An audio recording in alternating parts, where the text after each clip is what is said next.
হঠাৎ আগুনে 12টি দোকান ভস্মীভূত, প্রায় কোটি টাকার ক্ষতি। ঝিনাইদহের কালীগঞ্জ উপজেলার বারোবাজার এলাকায় ভয়াবহ অগ্নিকাণ্ডে 12টি দোকান পুড়ে ভস্মীভূত হয়েছে। ভোর রাতে দিকে এ অগ্নিকাণ্ডের ঘটনা ঘটে। এই অগ্নিকাণ্ডে ব্যবসায়ীদের মধ্যে আতঙ্ক ছড়িয়ে পড়েছে। প্রত্যক্ষদর্শীরা জানান, ভোরের দিকে হঠাৎ একটি দোকানে আগুন ধরে যায়, যা মুহূর্তের মধ্যে আশেপাশের দোকানগুলোতে ছড়িয়ে পড়ে। ফায়ার সার্ভিসের ইউনিট দ্রুত ঘটনাস্থলে পৌঁছে দীর্ঘ সময় চেষ্টা চালিয়ে আগুন নিয়ন্ত্রণে আনে। অগ্নিকাণ্ডে দীপকের হোটেল সহ মুদি দোকান, ইলেকট্রিক্স দোকান ও অন্যান্য দোকান সম্পূর্ণ ভস্মীভূত হয়েছে। ক্ষতিগ্রস্ত ব্যবসায়ীরা জানান, এতে তাদের প্রায় কোটি টাকার বেশি ক্ষতি হয়েছে।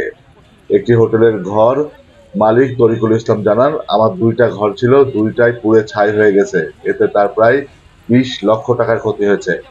কালীগঞ্জ ফায়ার সার্ভিসের ভারপ্রাপ্ত কর্মকর্তা জানান, প্রাথমিকভাবে বৈদ্যুতিক শর্ট সার্কিট থেকে আগুন লাগার সম্ভাবনা রয়েছে, তবে তদন্তের পর বিস্তারিত জানা যাবে।